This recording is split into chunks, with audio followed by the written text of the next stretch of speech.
All right, I got Ryan Munsey on the show today. He is a high performance coach for athletes, Olympians, 8-figure business owners, and he's also a best-selling author of the great book, Fuck Your Feelings. Ryan, welcome to the show, brother. And thanks for having me on, Joel. And I don't know if people saw what you just did, but you put your shirt up, and I should have worn mine today too. Yeah, dude. I'm super pumped, man. I read your book probably, I don't know, when we first met almost probably 5 years ago. It was like during the pandemic. So it was probably around 2019, 2020. And the book was great back then, but I reached out to you because I went through a bit of a crisis in my own life, and I came back to this book, and it made so much sense in my choice architecture and how I was making decisions. And I saw a lot of the blind spots I was making, and then where my successes were, I was like, yeah, look, it's all right here in this book. And so I reached out to you. I said, we got to get on a podcast and like share this with the world. And I know you've shared it before, but I wanted to just really highlight you because I think you're doing some important work, and it's grown obviously since the last 4 years. But for people that don't know you, just give a quick background, and then also, what was your impetus to writing Fuck Your Feelings back then? Yeah, I really appreciate you saying that about the book. I mean, kind of cutting to that part of the question. When I wrote the book, I made a very concerted effort to create something that I felt like would be a timeless resource. And I thought about books that I used in the way that you just described. And funny enough, Johnny Bowden's 150 Healthiest Foods was one of them.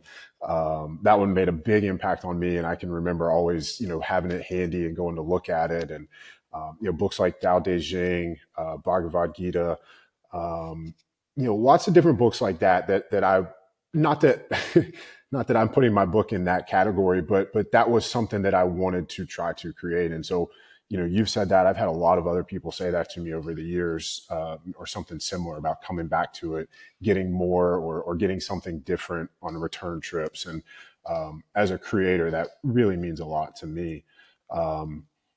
My background and how we got there and here. I was an athlete my whole life, wasn't good enough to play in college. I went to Clemson. So, their athletic department is, a little bit above what my level of athleticism was at that time. But I did get to learn from, some of the best coaches in the world. My best friend was a 7-time ACC high jump champion. So I got to learn sprint technique from the guys that were teaching Olympic sprinters. That was my exposure to the weight room, and got into bodybuilding, which turned into a brief stint in New York City pretending to be Derek Zoolander. Realized that was not the life path I wanted. So came back to my hometown, Roanoke, Virginia, and was a personal trainer in a big box gym for a few years. Figured I could do it better myself. Opened a gym called House of Strength in 2012. And I always kind of joke to say, it looked like CrossFit, but it wasn't CrossFit. That style of gym, not a lot of things that plug in except the fan. And at that time was writing for some of the big fitness publications, both in print and online.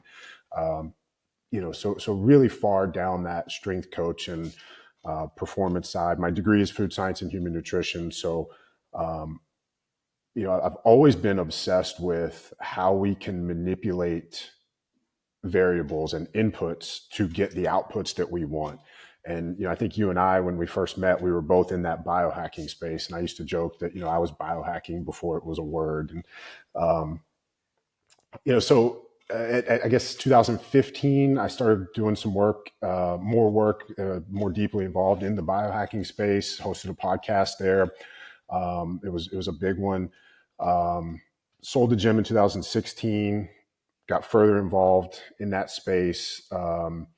And 2017, I think it was, I spoke at Biohacker. I actually got to speak at 2, the summits. One was in Helsinki, Finland. The next one was in Stockholm.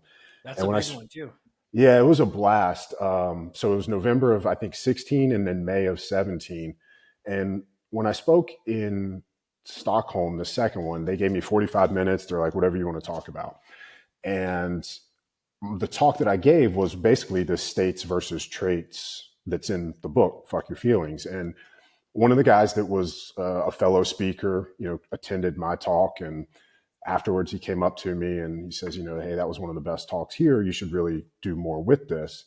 And prior to that point, I'd had some people in my ear saying, hey, you need to write a book. You should write a book. And that advice had been more of like, this is the way that influencer marketing is going. You have to do it to have a platform and use. And I was like, that never appealed to me. I didn't want to write I call it a cheesy 90-minute your book. Lead magnet to get more clients. Yeah. Yeah. Like I know the game and I didn't want to do that. So when this gentleman said what he said, and, it turns out he actually had a book deal in the works. And we spent at those events, you get a couple of days off site.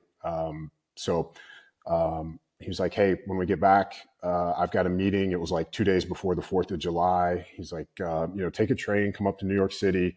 I'll sneak you in with my literary agent, pretend like you just happened to be there. And so we did. And, the agent basically was like, hey, this is a great idea, great book.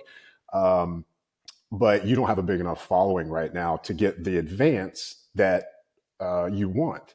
So the advice was, hey, go on a 2-year PR tour, build your following as big as you can, come back, and we'll see if we can get you the advance, that somebody might want. So I skipped something. And on the flight home from the talk, I turned the speech into an outline for the book. Right. And so I guess that's an important detail. So I basically have the book outlined. I have the book proposal written, which if you haven't written a book, that's basically a marketing plan, business plan. And so the agent says, hey, go on a 2-year PR tour. And me being who I am, I'm like, well, if I'm going to go on a PR tour, I'm just going to sell my own book. Like, I don't need you guys. I'm not going to come around and hope that you guys think I did enough PR to maybe give me a deal. So by the end of September of that year, the book was written, and then it published in February of 18. And since then, I've been fortunate to have it be well received in a lot of different communities, and I've gotten to do a lot more one-on-one coaching and group training, group development for, as you said in the intro, just some awesome people. I pinch myself. I mean, 2 weeks ago, I was with U.S. Olympic wrestling team as they prep for the Olympics, and I got a call or an email the Sunday before, and they're like, hey, this is happening. You want to come up? I'm like, yeah, I'll go hang out with the Olympians. And so it's been a wild ride, man. But I think you have to put yourself in the arena. You say yes to opportunities. Deliver a good product. You conduct yourself, in a way that makes you proud. Good people, good relationships, good work, good things happen, and you just got to stay with it. And I think we'll probably get into a lot more of that kind of, I hate the phrase, but chop wood, carry water. Yeah. Yeah. What I love about you too, Ryan, and people that are just tuning in, is that you never do anything, in my opinion. You don't do things, just your example with the book, you don't do things because this is the way to do it and it's going to make me all this fame. And I've known you for a long time. You do the right thing because it's the right thing. And I remember when you were on, you had that Natural Stacks podcast. That was a big podcast. It was a highly regarded podcast. That's how I first started following you, was from that, because the biohacking space. And you left that when at its peak, because you were like, I've moved, I need to do, there's more that I want to do in life. And it's not just biohacking. And a lot of people wouldn't do that. They would stay and hold on, ride the wave of fame as long as possible. But you've always done, in my opinion, what is right, not what is easy. And I love that about you. So thank you.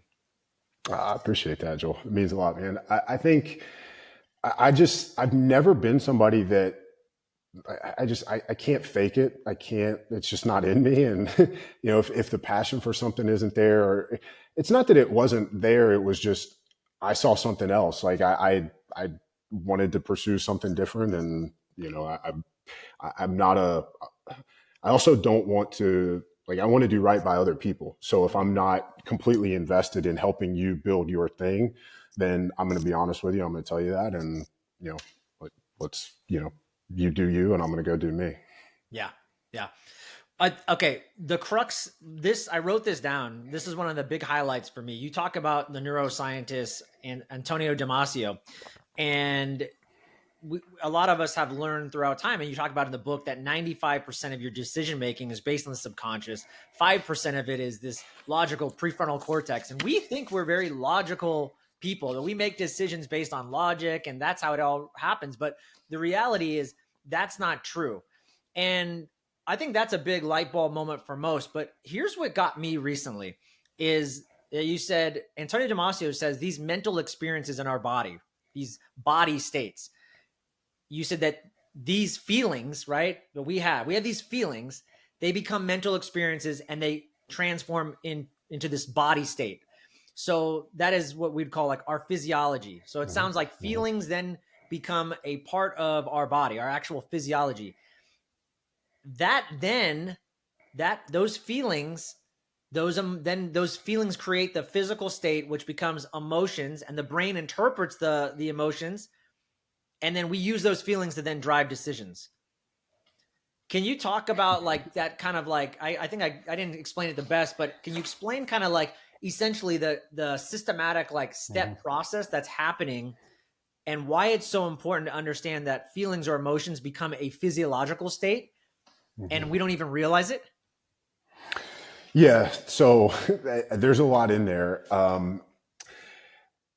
I think so. Let's go back to the research from Damasio. 95% of our decisions are made based on how we feel in that given moment, right? And so I always tell people, don't get hung up on the number. Maybe it's 93%, maybe it's 80%. Doesn't matter. It's an overwhelming majority of our decisions that are made based on how we feel in that moment of choice, right? And first of all, that alone should terrify most people, right? I every time I hear that, I envision being in the middle of an ocean, and every 5 minutes, we know how fast our states change, our feelings, right? And so, I said in Sweden, I did the talk on states versus traits, and I think now is a good time to bring that up. A state is a short-term, transient, fleeting way of being. I can put 30 seconds on the clock, tell you to do as many burpees as you can, and you will be in a different physiological state, as you just pointed out, in 30 seconds, right? The way that we are now, the state that we're in now is different from the state that we'll be in 30 minutes, in 3 hours, in 30 days. Traits, on the other hand, are long-term qualities, they're characteristics, right? When I think of Joel, I don't think of a state, I think of Joel's traits, right? And so another analogy for this is climate versus weather, right? I could say, hey, do you want to go hang out in Florida? And immediately you think of the climate.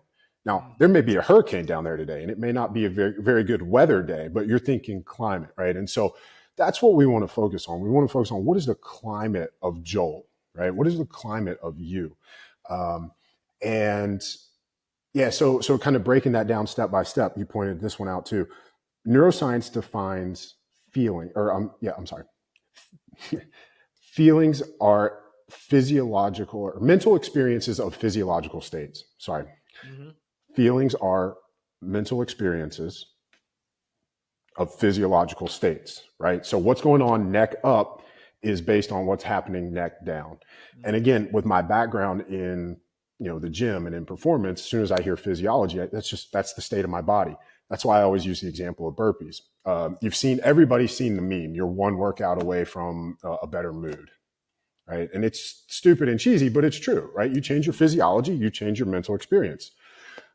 So when it comes to decision making, we now know, based on everything we've just discussed, that 95% of our decisions are made based on a constantly changing and shifting, fleeting way of being. So again, when I hear that, a good way to make decisions. No. And so I guess two things to point out. One, when I first started writing the book, I wanted to answer this question of why are some people successful and most others are not, right? When I sold the gym, got out of the gym, I always make the joke that I was tired of coming in on Monday and answering the question of how many burpees does somebody have to do to undo what they did over the weekend? And I'm a lot more fascinated with why your actions on the weekend are not congruent with your stated goals and values. Mm. Right? Why are we always going back to square one? Why? And so that is really what led me from the gym into more of, the brain stuff and neuroscience and, psychology and behavior. And so again, the book is my attempt to synthesize the answers to that question, right? How can we be more successful? And so, essentially the working title had always been the neuroscience of high performance, but nobody would have read that. So, No, they wouldn't have. and just back to the original, like my visual, when I hear that 95% of decisions are made based on feelings, I mean, I just think about being in the middle of the ocean and, every 5 minutes, every, 30 minutes, you're like, oh, I'm going to go that way. You know what? Maybe it's this way. Maybe it's that way. As opposed to like, if you were to leave London and you have to arrive at New York, you can't change vector every 30 minutes based on a whim. Like you're not going to arrive in New York City. You're going to arrive somewhere at some point, but it's probably not where you want to be. And that's how most people are going through life. And that's terrifying, but it's also the answer to why most people aren't as successful as they want to be. 100%. And that's what I love. It's like when I read that every time, I think the same thing. This is terrifying. Like, no, that can't be possible. I'm definitely way more logical than that. I thought through this. I've done a pros and cons list. Like, there's no way. But at the end of the day, it's always based on these old emotions, beliefs, things that I've learned and that my brain has told me. And the brain is amazing. It will actually justify why you are right. And so your brain will trick you based on your paradigms. And so that you built over time. So it's never really a good proxy then. Feelings are not a good proxy for making decisions, even though that's how we do it. Mm-hmm. Mm-hmm. Something else you said too is that emotions, you wrote this in the book, emotions were meant to be quick. They're meant to be fast. Mm-hmm. Like it's just something, and the animal, can't, oh, there's a tiger, let me run. Mm-hmm. But we've gotten into this state too, where emotions, it's everything. It's, I'm anxious, I'm depressed now because I've created this, I'd say like neurofeedback cycle where I'm just stuck in here. So how do you adapt? I mean, I just think that's a big thing, right? We're in this big loneliness epidemic since post-pandemic and all this kind of stuff. We see it. How do you help people when they're saying, yeah, but you don't understand, Ryan, I'm just anxious or I'm depressed? Is the answer go do a couple burpees?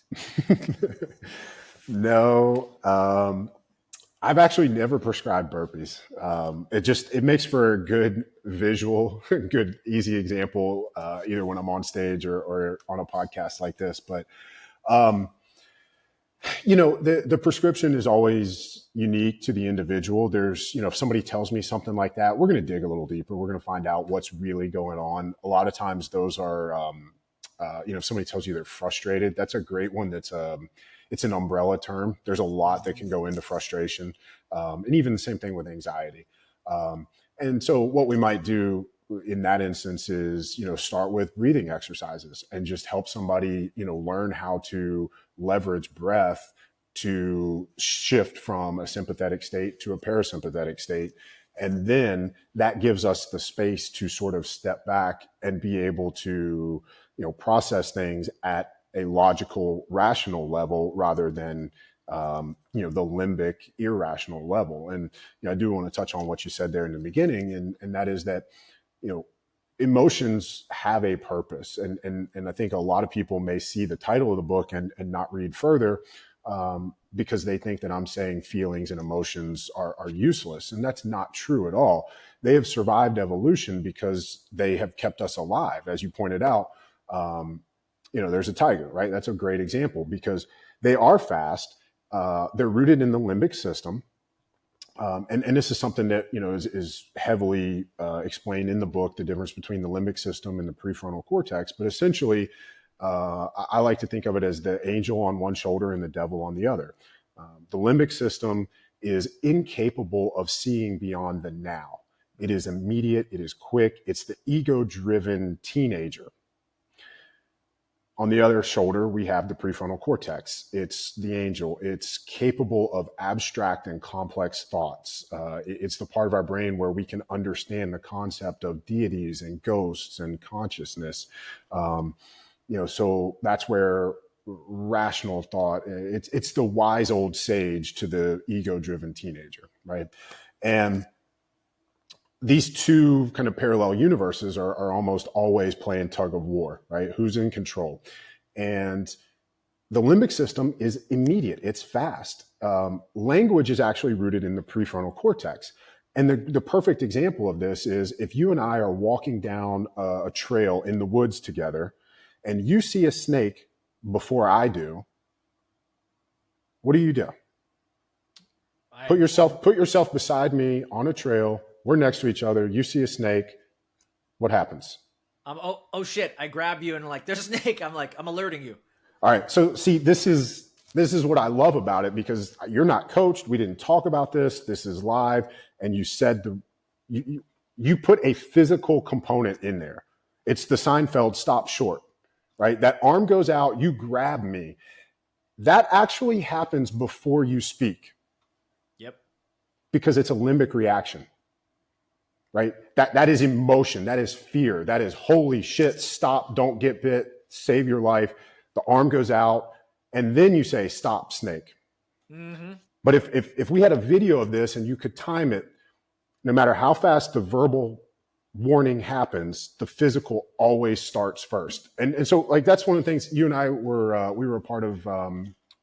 We didn't know this, but we were both at Tony Blauer's spear camp, and that's one of the things that I love about what he teaches is that, flinch, startle reflex, and, leveraging the body's natural responses for our own advantage. And that's what we're talking about here with Fuck Your Feelings. We're not saying that things are inherently bad. We're just saying, hey, you're human. This is how you're wired. This is what's happening. So now when you walk past the bakery aisle at Whole Foods and you're like, oh my God, those cookies smell good. Oh, but wait, I'm gluten-free, or oh, I'm on a diet, or oh, I'm fasting for 700 hours. I can't eat those until next week. And then you have that secondary thought of like, why do I always want to eat them? What's wrong with me? And then we start that guilt and that shame cycle. It's like, look, dude, it's totally natural. Like that's your limbic system. They smell good. You want to eat them. But guess what? You don't have to. Just because you have the first reaction doesn't mean you have to act on it. Whether that's pizza, whether that's food, whether that's an attractive person, whether that's, a trigger on social media, just because you have the initial response doesn't mean you have to act on it. And so again, we're going back to why are some people successful? And when we talk about first responders, military, we talk about business, we talk about athletes, you're on the field in the Super Bowl or the NFC champion. It was the AFC championship game, right? Where this was a big thing. The Chiefs were just basically bullying the Ravens, and then the Ravens respond negatively and they end up losing the game because they couldn't handle it. So again, it's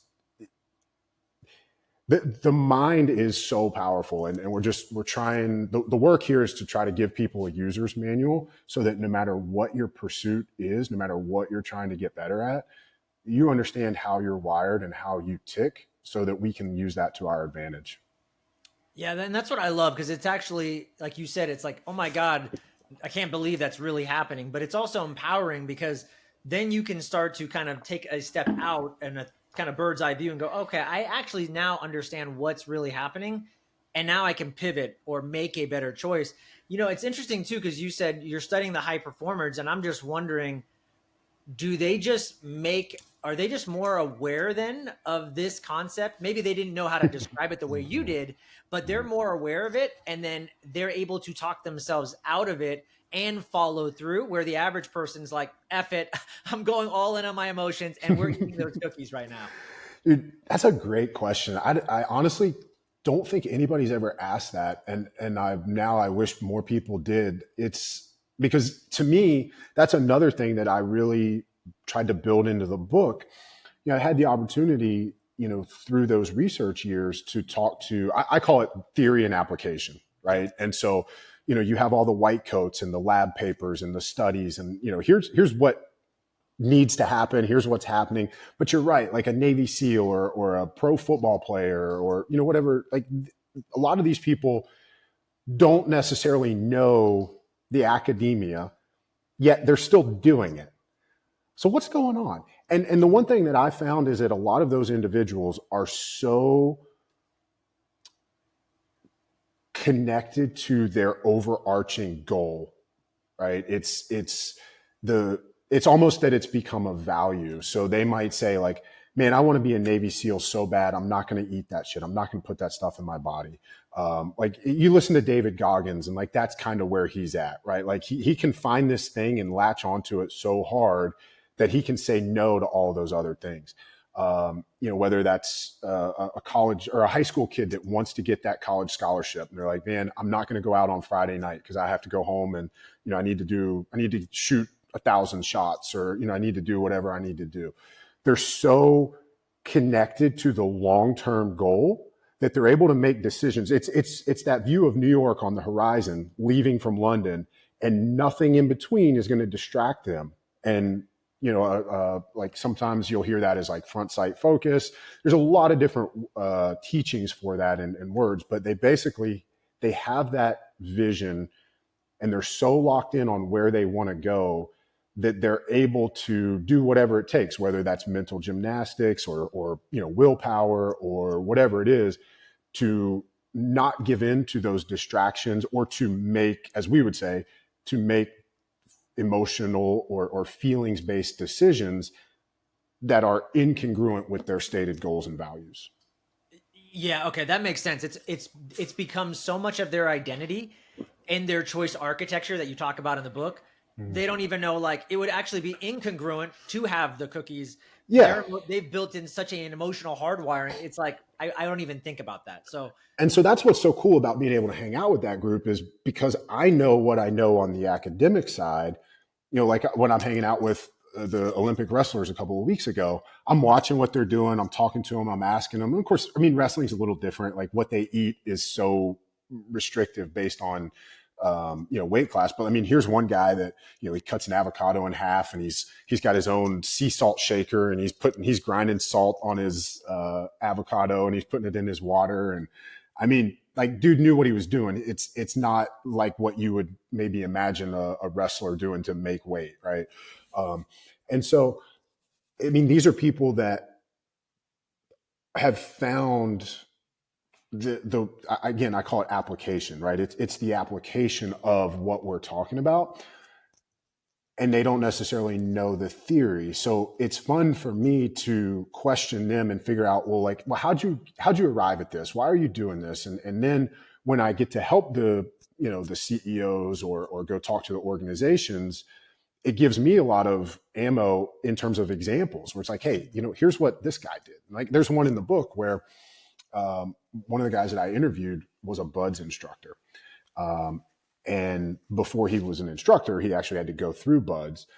And he said, I told myself, like, quitting is not, it's not, he didn't even say quitting isn't an option. He's like, one of two things is going to happen. I'm either going to make it through or I'm going to die. And I'm okay with either outcome. So, like, it's not like I think a lot of people would show up to BUDS and they're like, well, like it's going to get hard. And then they start asking like, well, should I quit? Am I going to quit? Like, do I want to go home? Cold. How cold? Maybe then I'll quit. Yeah. Yeah. Yeah. And so this guy was just like, well, I'm not dead. So my only other option is keep going. Yeah.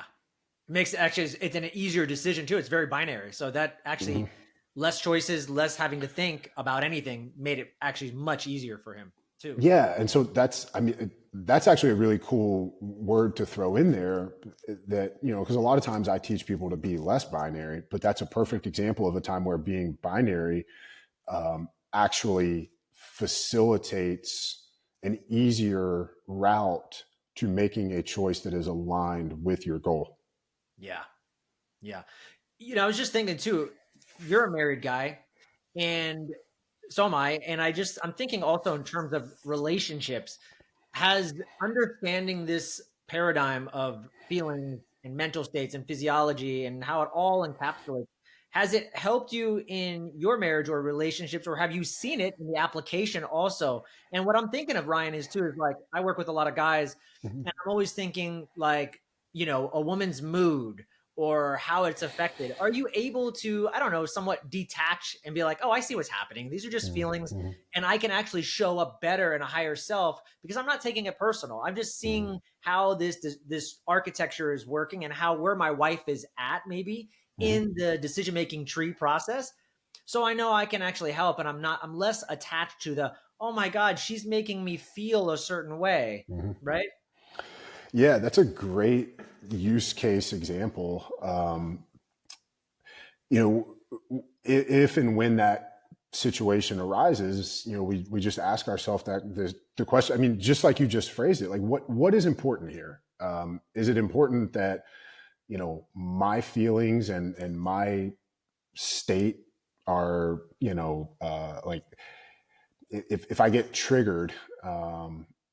This is a hard one for me to. I'm not bragging, but like I don't. I don't have to like Your how do wife I want never to gets say this? moody. You have an amazing life. We actually, and she will tell you this, we don't fight. Like, Yeah.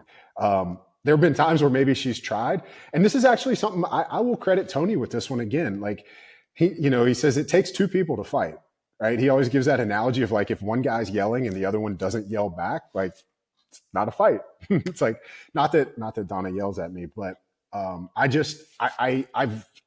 know how to not escalate something, Yeah. and you focus on the de-escalation and what's really happening here. And if somebody is triggered or having an emotional reaction or response, realizing that in real time it comes down to awareness, right? And the more we practice awareness, the more it really does become a superpower. And I think your example here is a great example of how being more aware can help us to de-escalate in real time, but also protect and even strengthen a relationship. Um, I think there's one piece of really, really good advice that I was given years ago in regards to our wives is anytime they want to talk or she wants to talk, I say, do you need my ears? Do you need my mouth? Or do you need my hands? Mm, And so ears just to listen, mouth to tell you what I think or my advice. Hands would be to go do something. And most of the time, just want ears. yeah. And guys, we're fixers. And me, I'm a coach. I get paid to give people my opinion. So I might be guilty Yeah. of offering my opinion more than it is desired. And so, asking that question, like, hey, what do you need right now? Do you just need to vent and me to listen? Do you need me to, offer advice, or do you need me to go, snap some necks for you? And that helps set the stage for the conversation that's going to happen, and it gives us guys insight into how we can best show up for that person in our life at that very moment. And I think you can extend that to every other scenario, right? That's a question that I pose to people all the time. Who do you need to be for your team, right? If you're in a leadership role at work, if you're a parent, if you're a coach, like who does your team need you to be? Who do your kids need you to be in order to be successful, right? What version of you needs to show up? And again, that's a matter of awareness, and the more we ask ourselves that question, um, the better we show up in those circumstances, but also the more it sort of becomes a default for how we enter scenarios. Yeah. Yeah. No, that's great stuff. And I as a coach, I'm prone to doing that too. And I remember not too long ago, I asked my wife, because usually I've trained myself to just listen, because 95% of the time it's usually that. But she kind of was looking at him, and I go, hold on. I go, did you want me to put on my coaching hat and like actually give you advice? And she's like, yes, I'm asking for advice. I go, okay, well, just wanted to make sure. And to your point, it worked out beautifully. So yeah, great stuff. I wanted to ask you just one more thing on feelings and just how you think about it, because I just started reading this book called Raising Good Humans. And there's a lot of books out like this about, parenting and kids books and mindful parenting and gentle parenting. And I think there's some good ideas there, but like in one of the chapters, it's talking about, your feelings and when you have them, like welcome your feelings and like label the feeling, like I am feeling this right now and it's okay. I understand some of that. And then I understand, there's some of the things I think that would almost conflict with fuck your feelings. And you said it earlier, though, feelings are good. They can help navigate us a little bit. I think it's the key is not getting stuck in them or being stuck in a perpetual state of negativity that usually these feelings bring us to. But how do you see that when people are saying like, yeah, it's okay to feel your feelings and love them and shake them like a baby and is that going, do you think there's any, I guess, do you think can that be helpful, or is it like, no guys, seriously, just fuck your feelings, like that's the answer? Yeah. So I think, I'm trying to think of the best way to approach this. I get asked this question a lot, and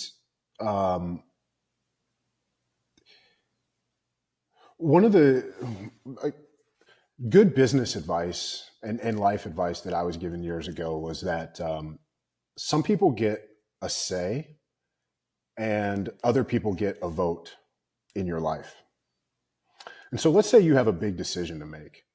You may seek counsel from people in your life, but ultimately the decision itself, the vote, is probably you and your wife, right? Mm-hmm. So as I said earlier, feelings are not inherently bad or evil. They can direct us, and oftentimes they are our first line of alert or awareness because of the speed at which they operate, right? Remember the snake or the tiger example, right? However, as I said earlier, just because you have a feeling doesn't mean you have to act on it. Mm. And so if we're going to practice awareness, if we're going to heighten and deepen that, then digging into things and labeling things and cataloging things is a valuable exercise. However, they don't get a vote. Now, they might inform a decision. They may play into it. They may factor it. But if I left London and I got to get to New York by boat in 3 weeks,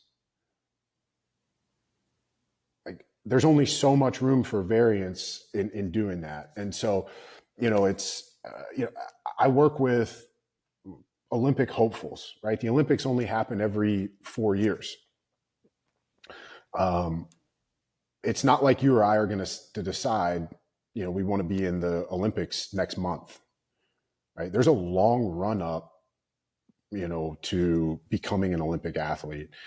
So I always use the Olympics as an example because, let's say you probably start playing whatever your sport is at 8, 10, 12 years old, maybe younger. And, maybe you qualify for your first Olympic Games at, 18, 20, whatever. So right there's, basically 10 years of daily decisions that either take you closer to or further away from your goal. And if you're lucky, then you get to compete in multiple Olympic Games. Now you're 22 or 24, then you're 28, then you're 32, right? So now by the time you've been in 3 Olympics, you've been doing this thing for 20 years or more. How many meals, how many training sessions, how many 5 a.m. alarm clocks, how many minor injuries, how many major injuries, how many obstacles, how much adversity, how much stuff have you had to overcome to get to that, to be that person, to have that career. And if at every one of those micro decision opportunities, you made a choice based on feelings rather than stated goals and values, you would not have had that career. I've been around enough people to be able to say that with confidence.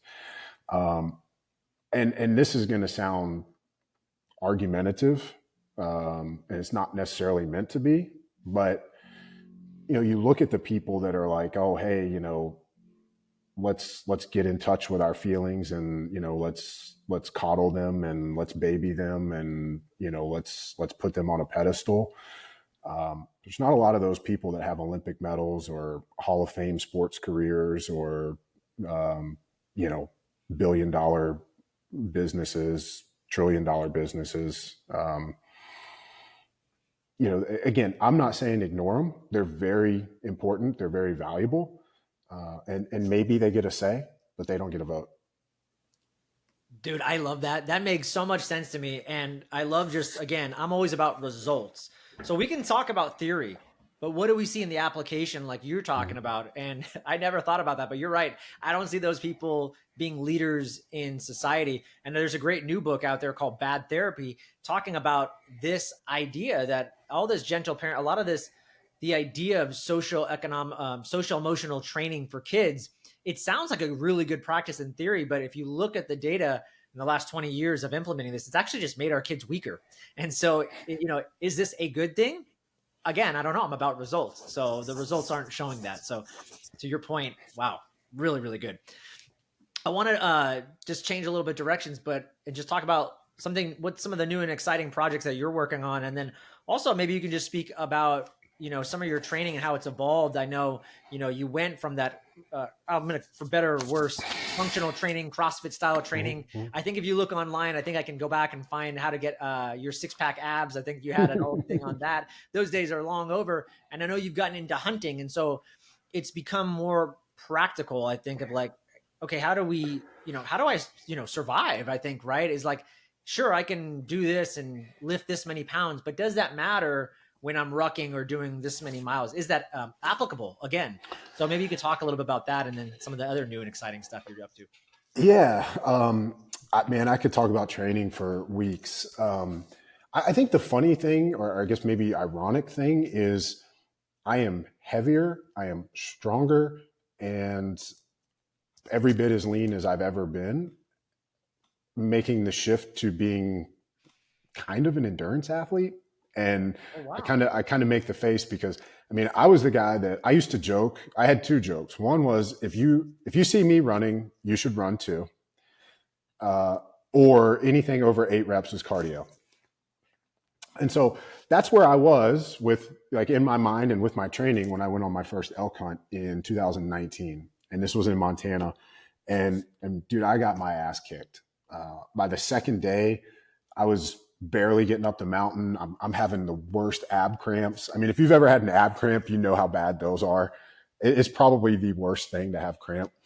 And the guy that I was with, Mike, he's still a great friend and hunting partner. We're going to be hunting together again in Montana this fall. And I always joke with him. I was like, man, you must have been so terrified thinking that you're going to have to carry this guy off the mountain. But dude, I fell in love with hunting. The everything about it. Hunting out west. I'm from the East Coast. It's not the same thing. So when I say hunting, when you talk about me being a hunter, like, I'll sit in a tree stand here, but that's not what gets me passionate. I want camp on my back, like, carry all your water, carry all your food, hiking mountains. It's the physical, it's the mental challenge. We're in the backcountry wilderness, no cell phone service. Like, you got to carry a Garmin. I'm every like day and a half, I'm sending a message to my wife like, hey, I'm still alive. I'll call you when I have cell service, and preferably with a bow and arrow and not a rifle. So I like I said, I got my ass kicked physically, and so when I got home from that hunt, completely changed the way I train. Started doing a lot more aerobic work, started running, doing a lot of rucking, doing a lot of step ups. One of my least slash most favorite workouts to prep is I have a water pump cover, and I'll do an hour of step ups on it in my basement with a 50-pound pack and some 10-pound dumbbells in each hand. And you want to talk about mind numbingly boring? Do step ups in place for an hour, staring at insulation in your basement. But I always say, man, if I can do it down there, you put me on a mountain with a great view, and I'll go forever. So it, when I first started that, I probably weighed 185. I'm 210 now. Wow. My shift You look lean too. I'm every bit as Like lean strong now. Yeah, I'm every bit as lean now as I've ever been. I think, and this is one of the things I think is going to be valuable to the listeners. I don't know if this is if this was just my approach, but I think it's something that I see a lot in the biohacking space, the intermittent fasting space. There's a little bit of a thought process of like, what's the minimum amount that I can do, or the minimum amount that I can eat and get by with, and not feel like shit. And I'm on the complete opposite end of that spectrum. Like, I eat as much as I can possibly eat and get by with it. And I do as much as I can possibly do. And so for me and for those endeavors, it's about capacity, right? My interest is in building capacity. I want to be the most capable human being possible. So, can I cover those miles? Can I get, to those animals? Can I carry them out on my back if I get it down? Can I be the best hunting partner for my friends? I don't want them to have a shitty hunt because I'm not physically prepared. So I'm covering more miles. I'm heavier. I'm lifting more weight. I'm as strong as I've ever been. So the shift has been, more cardio, more food, and I'm still lifting like a bodybuilder. I shouldn't say like a bodybuilder, but like I'm a meathead, man. I want to put on muscle. So I'll put on as much as I can and still be able to cover the miles. Yeah. No, that's really cool. And I read Michael Eastman's book, The Comfort Crisis, and he was talking about that idea of rucking, and like you see like how a Navy SEAL, their body, the Green Beret, very broad shoulders, and they're rucking for 4 hours with 70-pound packs, and it creates that frame that you're talking about. And I think from a survival perspective, that's a really good thing to have. And being able to drop I think he talks about in the book, like that's one of the hardest things that they do in the training is being able to navigate. You need to get here like point A to point B, and you have only 4 hours and you don't know where you're at. And so you have that mental capacity where you're trying to navigate on your Garmin, like you said, with a Garmin, you don't know, but you got to be moving fast. You can't really, it's a lot of load, and you can't really be going slow there. No, and you're going uphill or downhill. It's uneven terrain. When you listen to like anybody in the strength or even longevity communities talk, loaded carries are one of the best things you can do for body composition, strength, longevity. A ruck is a loaded carry. Yep. I mean, nobody said it had to be dumbbells at your side. Yeah. So, very cool. Dude, talk to us about, and I know you've been doing this work for a long time, and that's how we even got connected back in 2019, working with first responders, veterans, and in the police world as well. Talk about some of the exciting projects you've got going on in that community and how you're looking to serve them. Yeah, so the one that we've got going on right now is really cool. There's a long backstory to how we got here. There's a gentleman in the Northern Virginia area named Hassan, and he is a facilitator for leadership organizational trainings, and they rely heavily on emotional intelligence. Not rely, but it's a big component of what they do. And he actually read my book. He found it in an airport bookstore, read it, and then we got connected somehow through a mutual friend. And we just started talking, and we hit it off, and we kind of realized that we were coming at the same thing, but maybe from a different angle. and he does a lot of work also with first responders, military. And we said, hey, like, what if we put our heads together and came up with something, based on what we know this demographic needs and what our skill sets are. And so we created a resilience and emotional intelligence training program.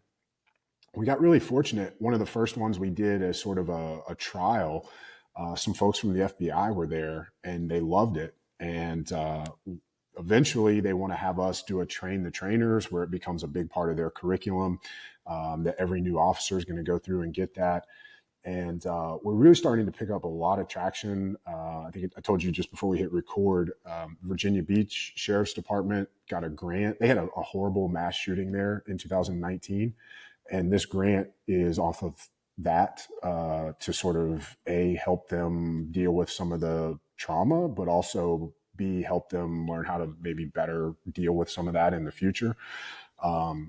And so we've got 3 events with them. We've got multiple other police departments now that are going to be bringing us in. So it's really rewarding to be able to work with the demographics that are willing to put themselves in harm's way to help us, whether that's firefighters, police, military. I think that's work that is very fulfilling and rewarding for me, probably even more so than like athletes, just because I feel indebted to people that are willing to, sacrifice and serve us. Yeah. So cool. And, I was just thinking, resilience, emotional resilience gets talked about so much. It's almost getting overused. And to be able to be accepted by the FBI, I'm sure it's a lot of left brain, analytical people. They're probably hard to crack. And they've got a lot of guys, I know myself being first responder, like, I already know everything. Like, what's this guy? He's never done what I've done. What's he going to teach me? And then that word resilience also, I'm sure, just gets like, oh, great.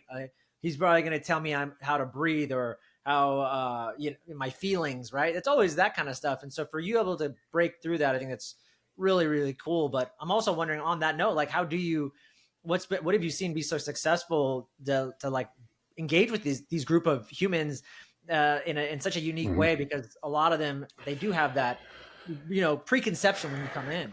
Yeah, it's a really good point. I think having a book called Fuck Your Feelings is a good icebreaker. I think it gets people to at least like be open. Hassan is a great facilitator. He's really good at kind of breaking down those barriers. We do a lot of like activities and engagement. Like we don't stand and lecture for any extended period of time. We get people up and we get people moving. We try to provide a much different experience than what they might be used to. In some of our longer, like 2 and 3 month programs, we actually bring in experts, so somebody like a George Ryan, who I know, somebody who has, to your point, worn that uniform and done that thing. And we're upfront about that. I mean, I tell them, I'm like, look, guys, I've never done what you do. I don't pretend to be that, but I do have a lot, like, I know the human brain, I know the human body. And as long as you're a human, like I know how you tick, unless you're some other being that I haven't encountered yet, I can help you be a better human. And I think just being honest with those folks about that has also been something that helps get those defenses down. Yeah. For me, the last thing I'll say too is, for me, I never felt like I was getting the growth from the police department when I was an officer. And I always actually found myself reaching out to people like yourself who were doing disruptive things. And I feel like you almost need that fresh. How does Ryan look at, mental health different than the cookie cutter boilerplate people that they bring in to us to learn?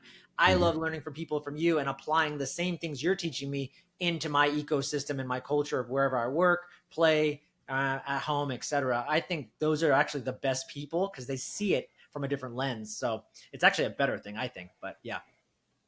Go ahead. I'm going to record that or get you to send me that clip. And when people send us an inquiry, I'll just send them that and be like, this is from a former police officer. This is why you should go with us. I'll reshoot it and make it even more pretty. I'm happy to do it because it's the truth. Well, dude, I know we got to run. Last but not least, just where can people just find you, connect with you, either your website or social media, and just learn more about all your projects and what you're up to. So if they want to reach out and bring you in to do some of these exciting things that you're doing with other departments, or if they just want one-on-one coaching with you, like with all the great people that you're working with. Yeah, I'd say go to my website, ryanmunsey.com. If you're interested in those programs or working with me, that's the place to go. There is an Instagram account. I can't promise that I'll be active on there. I don't know the last time I posted and don't know the next time that I will. And as a matter of fact, I was just thinking this morning about cutting it off completely. So I don't know. So yeah, don't follow me there because that may or may not be in the future. It may not be you. We don't even know if it's you. Yeah. Yeah. They might have hacked your account and you're buying again. And they're telling you us to buy Bitcoin now, thanks to yeah, that did happen. That did happen, yeah. Joel's not just making stuff up. Well, dude, awesome. We're great to connect with you, man. I'm excited to keep following you and all the things you're doing. Thanks for coming on. And yeah, man, I look forward to seeing more from you.